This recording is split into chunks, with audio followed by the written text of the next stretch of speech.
Une pauvre vie, une œuvre qui n'est plus lue aujourd'hui, c'est la destinée de Léon Bloy.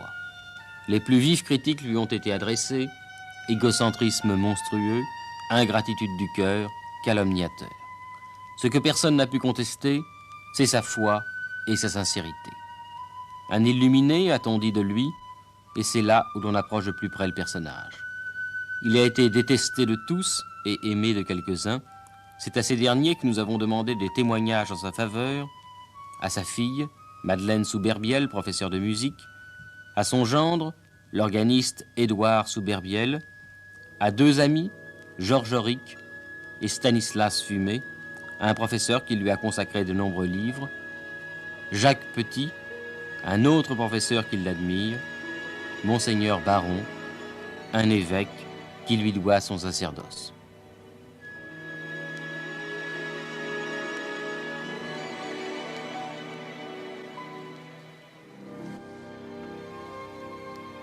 Son œuvre est contenue dans 4 cahiers d'écoliers. Son écriture est minuscule, il est vrai que Bloy a fait des travaux d'enluminure. Il faut lire à la loupe. C'est ainsi que La femme pauvre, un roman de 300 pages d'édition, tient en 40 pages de son écriture. Son journal, dont la plus grande partie n'a pas été publiée, est inscrit dans 25 agendas, où Bloy relatait minutieusement les événements de sa vie, au jour le jour. Son œuvre, elle reste inconnue. On ne lit pas Bloy. Même au livre de poche, il ne se vend pas.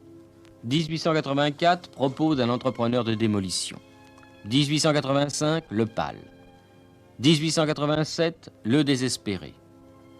1892, le salut par les Juifs. 1893, histoire désobligeante. Et 97, la femme pauvre. 1898, le mendiant ingrat. 1902, exégèse des lieux communs. 1909, le sang du pauvre. 1914, le pèlerin de l'absolu.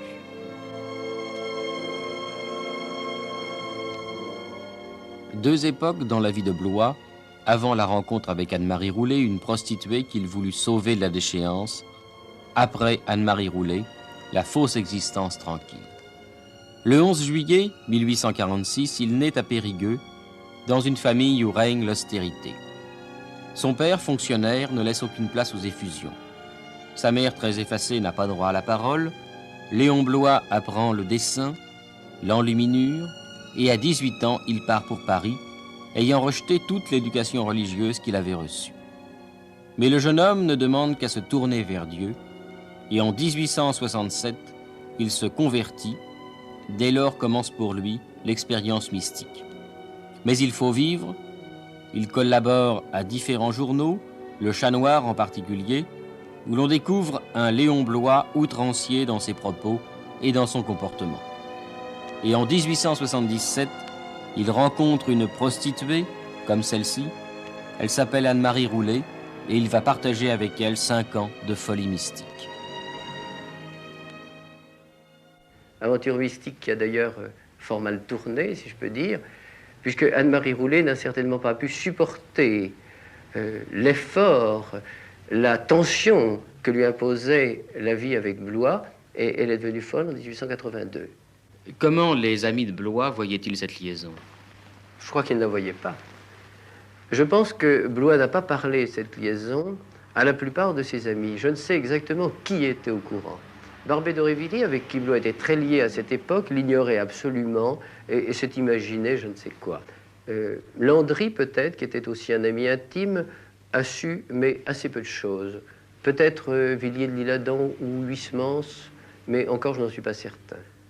Mais cette notion de la femme que l'on rachète n'est-elle pas une notion de l'époque?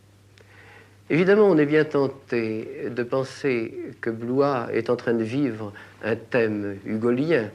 Est-ce que la prostituée que l'on rachète, ce n'est pas un thème de tout le XIXe siècle? À certains égards, il y a dans le désespéré certaines traces de la lecture des Misérables, et même dans le détail. Il y a aussi un autre thème qui est propre à Bloy, et c'est cette sorte de hantise de la souffrance Et ce n'est pas seulement alors le thème romantique qui intervient dans ce cas. Je crois que Blois a eu le sentiment de prendre un être lamentable, un être dans la pire souffrance, et essayer de l'élever. Ce qui n'est plus tout à fait le thème romantique banal de la femme repentie. Après cette vie de folie mystique, Blois se consacre à la violence. Il publie des articles fracassants, enterrant sous des insultes ses amitiés de la veille. Mais en 1889, il rencontre Jeanne Molbeck, la fille du poète danois Frédéric Molbeck. Il croit trouver la paix, les malheurs continuent. Manque d'argent, perte de ses 2 premiers enfants, André à l'âge d'1 an, Pierre à l'âge de 3 mois. Blois vit de sa plume de plus en plus mal. 1911, il se fixe à Bourg-la-Reine, où il mourra le 3 novembre 1917. La maison de Blois me paraissait un refuge contre tout ce qui est conventionnel, contre tout ce qui est faux dans le monde.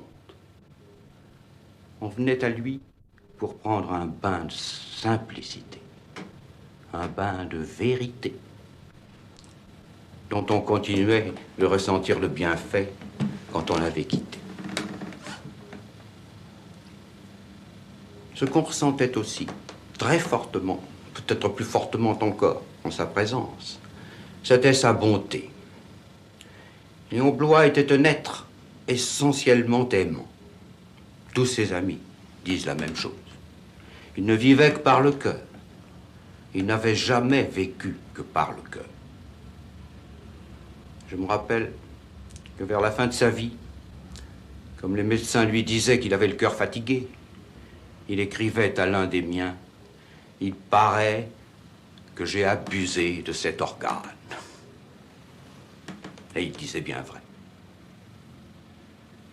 Et je revois encore, il avait des très grands yeux bleus, excessivement saisissants et particulièrement inoubliables. C'est, entre autres choses, c'est le regard de Blois dont je me souviens le plus précisément lorsque maintenant j'essaie de me souvenir de lui.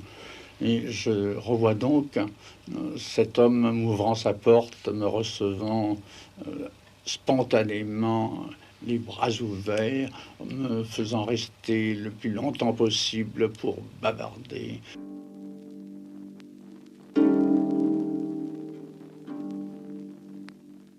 Léon Blois s'est dit lui-même soldat de l'absolu.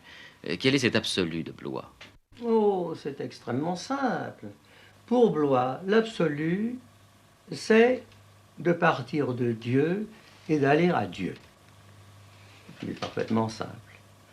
Et il disait d'ailleurs, d'une manière humoristique, que tout autre voyage que celui-là était idiot. Cet homme aurait pu devenir un Louis Veuillot. Son intransigeance l'en a empêché et il n'a pu se tourner d'aucun côté, même pas de celui des catholiques. Blois, ayant décidé de ne jamais écrire une ligne dont il n'est pas à rougir devant Dieu, a refusé à des directeurs de journaux qui pensaient utiliser son talent pour attaquer, pour écraser des adversaires. Jamais, jamais. Il n'a accepté de trahir. Et il a préféré mourir de faim, c'est le mot, mendier, plutôt que de se s'avilir à servir un parti quel qu'il fût. Et c'est ainsi que Blois, journaliste, n'a pu s'accommoder d'aucun journal et a dû vivre sans argent.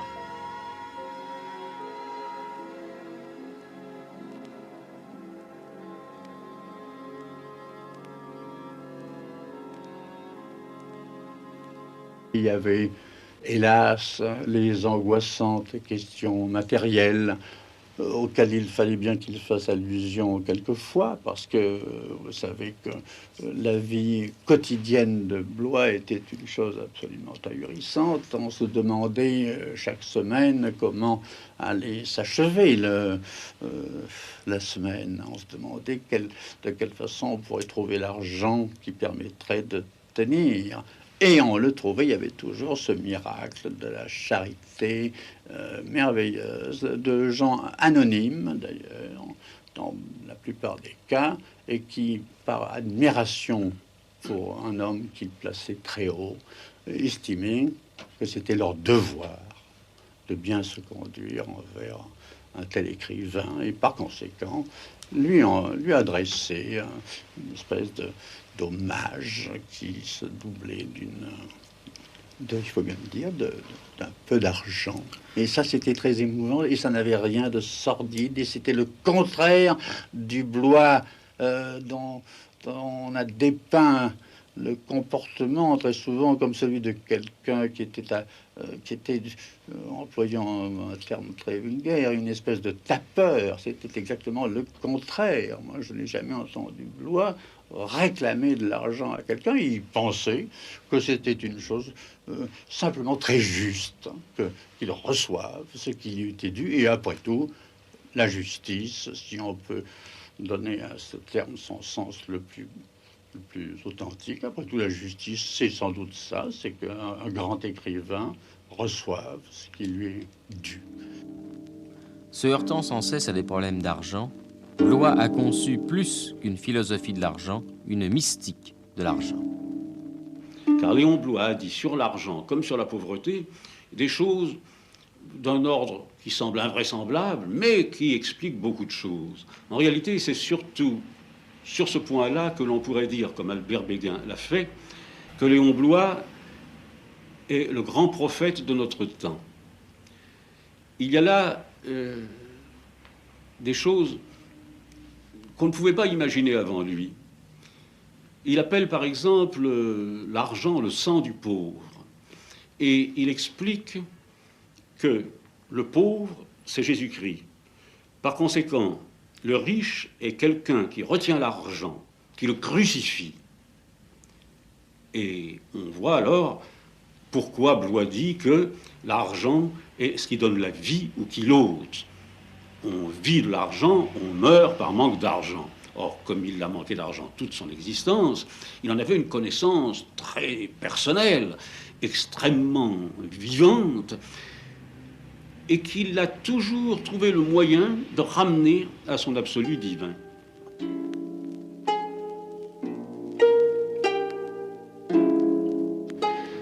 Monseigneur Baron, dans un numéro de la Table Ronde, vous avez écrit, à l'occasion du cinquantenaire de la mort de Léon Blois, que son influence avait transformé votre existence de fond en comble, au point que vous étiez devenu prêtre. Un matin, en revenant de la messe, dans un petit café de la place Condorcet à Bourg-la-Reine, il me tenait, et qui était celui-ci. Il me disait, mon cher André, je ne suis pas un auteur pieux. J'écris pour la canaille. Je la prends du milieu de la rue et je la jette sur le seuil de l'église, puis ce sont les saints qui le conduisent à l'intérieur. Vous étiez donc de la canaille. Qui ne l'est par quelque côté? Rappelez-vous le mot de Pascal, si tu connaissais tes péchés, tu perdrais cœur. Et puis le mot plus terrible encore de Joseph de Maistre. Je ne sais pas ce qu'est le cœur d'un bandit, je sais ce qu'est le cœur d'un honnête homme, et c'est bien épouvantable. Est-ce que Léon Blois, en provoquant des conversions, voulait aussi mener des êtres humains au sacerdoce? Oh non, non, non, non, non. Blois, et pour moi c'est ce qui s'est passé, Blois vous donnait une fois pour toutes dans votre vie le sens de l'absolu. C'est-à-dire, je vous le dirai après, n'est-ce pas? C'est-à-dire une rencontre de Dieu exclusive de toute autre considération, et il vous entraînait à vouloir mettre cet absolu dans votre vie. De sorte que, pour moi, la première réaction, ça a été de chercher comment ma vie pourrait répondre à cet appel.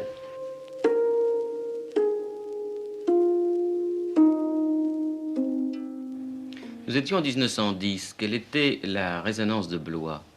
Oh, en 1910, Très peu de gens connaissaient Blois. Il faut dire que depuis 1885, le roi de la presse d'alors, Mermex, avait décrété une consigne du silence qu'on a observée, je dirais, très religieusement.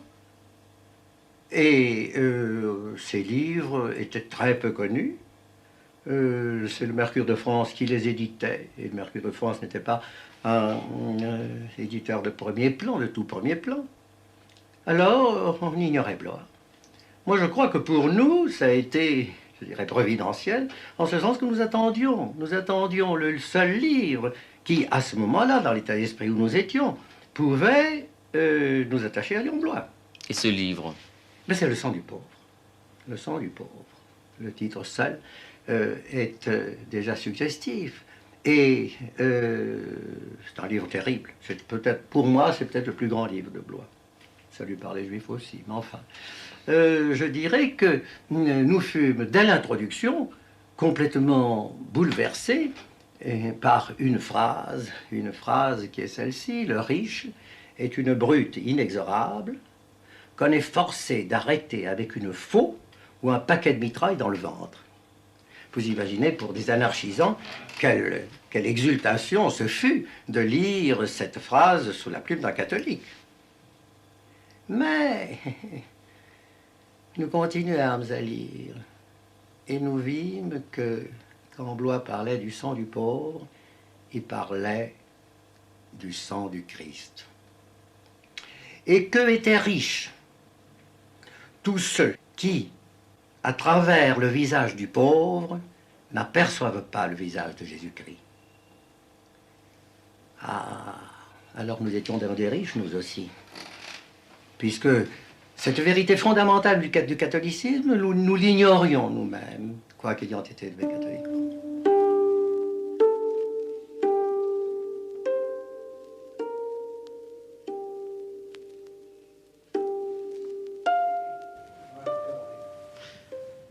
On a rarement vu un auteur attaquer avec autant de virulence ses concitoyens. Et on peut se demander si Blois n'a pas eu beaucoup de procès. Détrompez-vous. En fait, tout le monde l'ignorait. Il disait lui-même qu'on voulait l'exterminer par une universelle campagne de silence.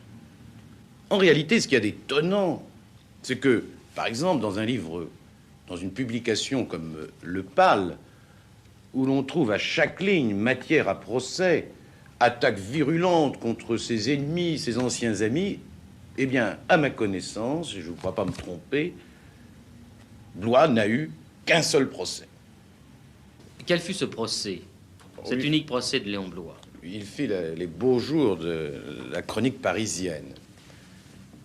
Un journal fort connu, le Chat Noir, avait l'habitude de choisir un secrétaire de direction imaginaire. Et cette fois-ci, ils avaient choisi un personnage à la fois mystique et grotesque, Joséphin Péladan, qui se faisait appeler le Sar, grand maître des Rose-Croix, auteur d'un livre, Le Vice suprême, et qui avait tout simplement excommunié le pape. L'article était intitulé « Péladan, derrière éprouvé ». Le mage, qui avait l'habitude de faire des procès, puis d'ailleurs de tous les perdre, poursuivit bien entendu Salis, directeur du Chat Noir, en justice. La fois suivante, il était écrit sur le Chat Noir, Péladan, derrière récalcitrant. Les journaux ouvrirent largement leurs colonnes à cette polémique. Le Sar, dans une lettre sur papier safran, ornée d'une couronne étoilée à la mode persique, écrivit des paroles vengeresses contre Salis, directeur du Chat Noir, le traita de limonadier et attaqua Léon Blois, qui l'accusa d'avoir empêché Barbet d'Aurevilly sur son lit de mort de recevoir les derniers sacrements. Léon Blois, à son tour, entra en lice, écrivit un article vengeur contre le Sar. Il disait notamment « Cet esprit est si mal fixé qu'il faudrait lui inculquer les notions par derrière comme un lavement ». Et il expliquait qu'il avait évincé Péladan de la chambre mortuaire de Barbey d'Aurevilly. Il employait même le terme ce chacal en veston violet. Ce fut un tollé général. D'autres entrèrent en lice, notamment François Copé, qui vint à la rescousse de Léon Bloy. C'était le premier procès de Bloy. Il alla chercher un avocat au barreau de Moscou. Il choisit en effet comme défenseur le prince Ourouzov, et Ourouzov, qui parlait couramment le français, qui avait consacré une partie de sa vie à écrire un livre sur Flaubert, vint gracieusement assister Léon Bloy à l'occasion du procès qui eut lieu le 22 octobre 1891. Ourouzov avait dit à son client et ami que s'il s'en tirait avec une simple amende, ce serait un merveilleux succès. Et certains journaux avaient même prédit l'emprisonnement de Léon Bloy. En fait, à l'étonnement général, le Sar ne s'étant pas présenté, ayant fait plaider son avocat, à l'époque un député boulangiste, eh bien Léon Bloy fut acquitté. Et le lendemain, il écrivait dans la France un article vengeur contre sa victime bafouée. Il disait « Faites cesser ce bruit. Non, ce n'est pas vrai. Je ne suis pas assez ignoble pour avoir fait cela. Non, je n'ai pas choisi l'avocat de mon adversaire. » Alors, lorsque, dans un article vengeur condamnant l'acquittement de Madame Clovis Hugues, Bloy qualifie le juré de 12 bourgeois apeurés qui ont rendu sous eux le monstrueux verdict de non-culpabilité, que risquait Bloy? Là, c'est une diffamation grave et il risquait, à cette époque, la cour d'assises. Mais, d'une façon pour le moins paradoxale, la cour d'assises, cette juridiction solennelle que l'on voit normalement fonctionner dans des cas très graves, était, selon les journalistes notamment, le garant suprême de la liberté de la presse. Parce que la cour d'assises comportait un jury qui était le symbole des lecteurs et qui, par conséquent, créait une espèce de paravent contre les réglementations et les pressions que le pouvoir pouvait essayer de faire réapparaître. Alors, il aurait risqué la cour d'assises, c'est-à-dire pas grand-chose, parce que la cour d'assises rendait fort bien la confiance que lui faisaient les journalistes, et la cour d'assises était le théâtre de l'apologie des diffamateurs. Elle l'acquittait, n'ayant pas à motiver ses décisions à peu près tout le monde.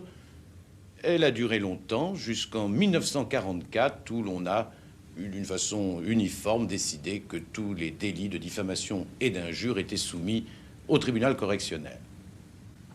Quand Bloy s'en prenait à Victor Hugo, une idole de 83 ans, que risquait-il? À l'époque, il risquait la première fois une amende et le franc symbolique de dommages-intérêts, que j'ai beaucoup transformé aujourd'hui. On condamne par millions d'anciens francs dans les affaires de diffamation, ce qui crée des problèmes aux journaux, disons, porteurs de germes.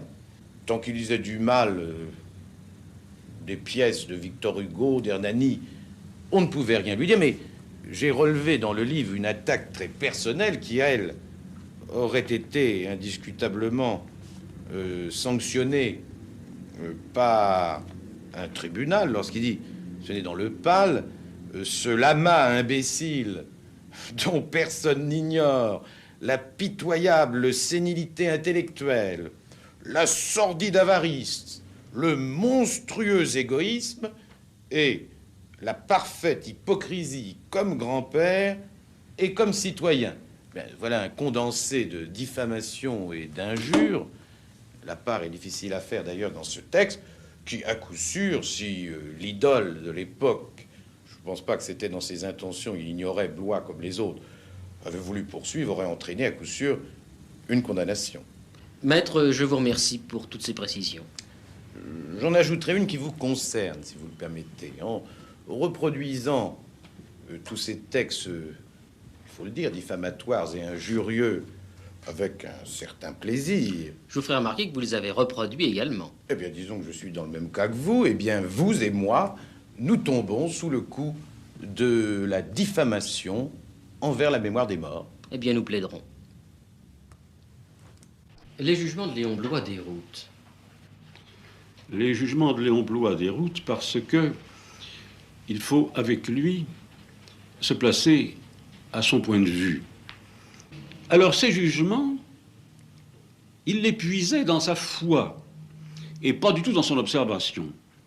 Il parle très souvent d'écrivains, ses confrères, qu'il n'a même pas connus, qu'il n'a même pas rencontrés, qu'il n'a peut-être pas lus, et ces jugements sont affreusement tranchants. Il voit tout de suite le travail de l'ennemi, de Satan lui-même, dans tous ceux qui ne pensent pas comme lui. Et c'est cela qu'il appelle son absolu. Alors, on se trompe sur lui quand on croit qu'il n'y a pas une raison extrêmement profonde à ces jugements.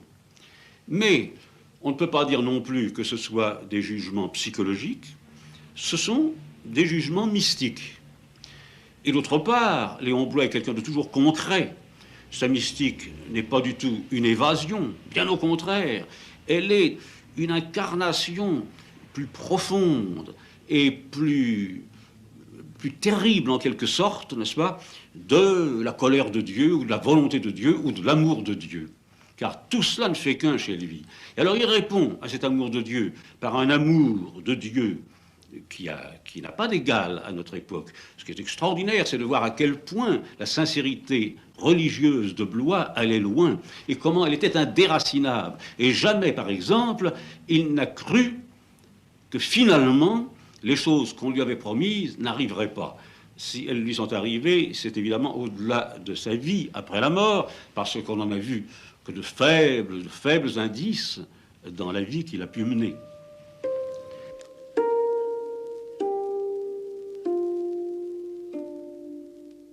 Le style de Léon Bloy déconcerte. Oui, il déconcerte et il en avait tout à fait conscience. Dans le désespéré, il écrit en parlant de lui-même: il faisait rouler sur les têtes des quadriges de Mardi Gras et des tombereaux de tonnerre. Il avait l'attendrissement sarcastique et l'engueulement solennel. Le mot abject, dont l'usage lui fut reproché si souvent, il avait une manière de le clamer comme s'il eût été à lui seul une multitude, et ce mot devenait sublime autant que l'imprécation désespérée de tout un peuple. Je crois que ce que Bloy note ici, c'est à la fois le contraste et la violence. S'il n'y avait que la violence, je crois qu'il nous déconcerterait moins, car nous en avons l'habitude et c'est assez dans le goût de notre époque. Mais il y a un contraste entre la violence et une certaine recherche qui vient du 19e siècle et qui, dans une certaine mesure, fait que Léon Bloy pratique le style artiste. Mais le style de Léon Bloy a évolué. Je ne dirais pas qu'il a évolué, je dirais qu'il l'a découvert. Léon Bloy a commencé à écrire pour être publié dans l'Univers, c'est-à-dire dans le journal de Veuillot. Et il avait à cette époque pensé écrire dans un style assez calme et assez raisonnable. Son passage à l'Univers a été très rapide, 4 articles. Et la première occasion qui lui a été donnée ensuite d'écrire a été le Chat Noir. Alors, le Chat Noir était un petit journal dans lequel on recherchait le scandale, la violence, l'amusement. Et dans une certaine mesure, c'est là que Léon Bloy a appris à écrire. Et il a appris à écrire aussi un peu avec Barbey d'Aurevilly. Un de ses premiers textes, qui s'appelle La Méduse Astruc, avait été écrit sur un buste de Barbey d'Aurevilly. Et Barbey d'Aurevilly a corrigé, on possède la lettre où Barbey corrige le texte de Bloy et lui explique justement qu'il ne faut pas être constamment noble, constamment solennel, mais qu'il faut savoir rire et, lui dit-il, couper la queue à vos phrases. Et je pense que le Chat Noir a aidé, dans ce cas, a aidé Bloy à découvrir précisément qu'il pouvait y avoir dans la violence et dans la solennité quelque chose de plus simple, voire de plus vulgaire, quand il dit lui-même l'engueulement solennel. Je crois qu'on ne peut pas aborder Bloy n'importe comment, et surtout par n'importe quel ouvrage.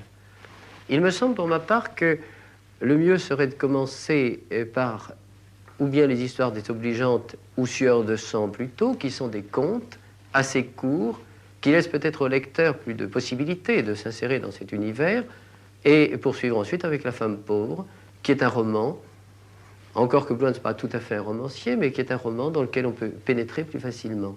Et Le désespéré? Le désespéré est plus difficile parce qu'il y a des allusions extrêmement nombreuses à toute l'époque littéraire.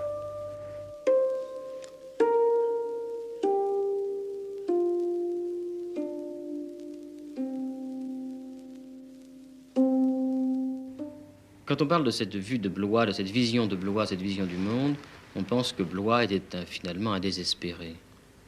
Tout dépend de ce qu'on appelle un désespéré. Si vous entendez par désespéré quelqu'un qui a le sens de l'absurde et qui croit qu'il n'y a rien, Blois n'est certainement pas un désespéré, au contraire. Si vous entendez par désespéré ce que Blois voulait laisser entendre, c'est-à-dire quelqu'un qui n'a d'espoir qu'en Dieu et dans un autre monde, certainement Blois est un désespéré. Le monde ne peut rien lui offrir et il ne peut qu'attendre autre chose. Si bien que un désespéré, ça n'est pas tout à fait une antiphrase, mais Blois avait aussi adopté à un certain moment comme devise un texte latin qui veut dire à peu près « j'ai passé ma vie à espérer », et dans un des derniers textes qu'il a écrit, il a dit « j'ai passé ma vie à attendre le royaume de Dieu, attendre la fin du monde, attendre l'Apocalypse, car c'est cela qui aurait satisfait le mieux, je crois, la violence intérieure de Blois. » Ce n'est donc pas un désespéré, au contraire, c'est quelqu'un qui est plein d'espoir, mais d'un espoir tellement inconciliable avec le monde où il vit, qu'il apparaît nécessairement comme une absence d'espoir. Je n'ai pas assisté à ces derniers moments. C'est Georges Auric qui est venu m'annoncer sa mort. Mais j'ai eu le privilège de vivre près de lui pendant ces derniers jours. Au cours de sa vie, il avait plusieurs fois demandé à sa femme que le jour où elle le verrait en danger de mourir, elle lui rappelle ces paroles de l'aveugle-né à Jésus. « Seigneur, faites que je vois. Domine, fac ut videam. » Quelques jours avant sa mort, dans cette petite salle à manger pour la reine, il était sur sa chaise, Madame Léon Blois debout devant lui, et moi-même à côté. Nous étions seuls. Elle se souvint alors de la demande que son mari lui avait faite à plusieurs reprises, et d'une voix très douce que j'entends encore, elle lui dit « Domine, fac ut videam ». C'était lui annoncer sa mort. Léon Blois releva la tête et lui répondit par un sourire qui était véritablement un sourire de béatitude. Puis, il se tourna vers moi, comme pour me prendre à témoin, et il me fit le même sourire. Quelques instants plus tard, Madame Léon Blois me disait « Je sais maintenant que la mort est imminente, car le sourire que je viens de voir n'est pas de ce monde. »